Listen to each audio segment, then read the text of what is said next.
જામનગરના ખેડૂતો માટે સારા સમાચાર પ્રાપ્ત થઈ રહ્યા છે। ટ્રાન્સમિશન લાઇનના વળતરમાં હવે જંત્રીની તુલનાએ 300 થી 600% વધુ વળતરનો લાભ મળશે। કલેક્ટર પીબી પંડ્યાની અધ્યક્ષતામાં મળેલી બેઠકમાં માર્કેટ રેટ કમિટી દ્વારા બજાર ભાવ આધારિત દર નક્કી કરાયા છે। તેથી હવે જામનગરના ખેડૂતોને બજાર ભાવ આધારિત વળતર મળશે।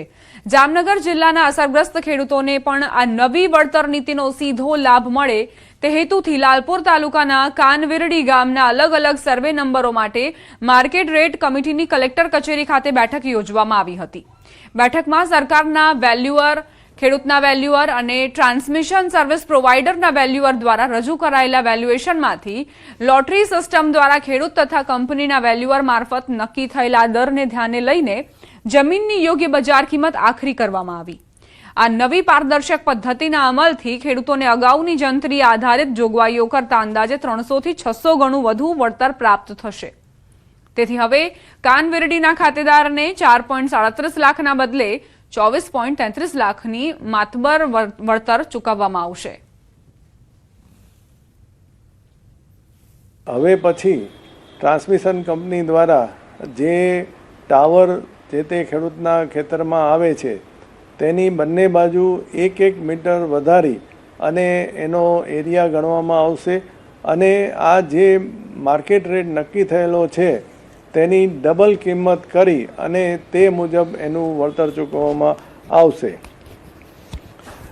જે સર્વે નંબર 109 નું ઉદાહરણ લઈએ તો 2011 મુજબના પ્રતિ ચોરસ મીટરના જંત્રી મુજબના ભાવ ₹43ની સામે માર્કેટ રેટ કમિટીમાં પ્રતિ ચોરસ મીટરના ₹885 નક્કી થતાં આ ખાતેદારને અગાઉ ₹4,37,699 વળતર મળવાપાત્ર હતું, જે હવે માર્કેટ રેટ મુજબ ₹24,33,348 મળવાપાત્ર થયેલ છે।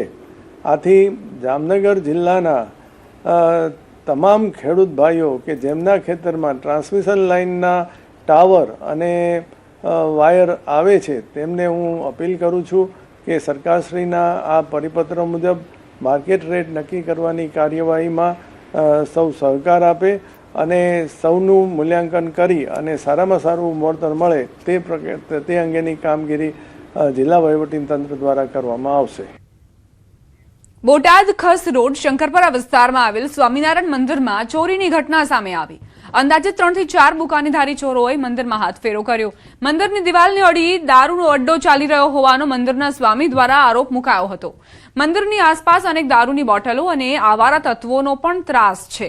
બેખૌફ બનેલ ચોરોએ દિવાલ લાંઘીને ચોરીને અંજામ આપ્યો હોવાનું સીસીટીવીમાં સામે આવ્યું। રોકડ અને અન્ય ચીજવસ્તુઓ મળી અંદાજિત 45,000 રૂપિયાની મત્તાની ચોરી થઈ હોવાની માહિતી મળી છે। પોલીસ સ્ટેશન લેખિત અરજી આપી સમગ્ર ઘટનાને લઈ કાર્યવાહી કરવા માંગ કરવામાં આવી છે। અહીંયા રાત્રિએ 10:30 વાગે ચોર લોકો આવ્યા હતા અને હું અને અમારા એક હરિભગત બે ઘનશ્યામભાઈ અમે બે અંદર સૂતા હતા અને અંદરથી અમને તો બહારથી એ લોકો બંધ કરી દીધા અને પછી એણે દરવાજો તોડ્યો, ગલ્લો તોડ્યો। ત્યારે હું જાગી ગયો અને પછી બધા હરિભક્તોને બોલાવ્યા।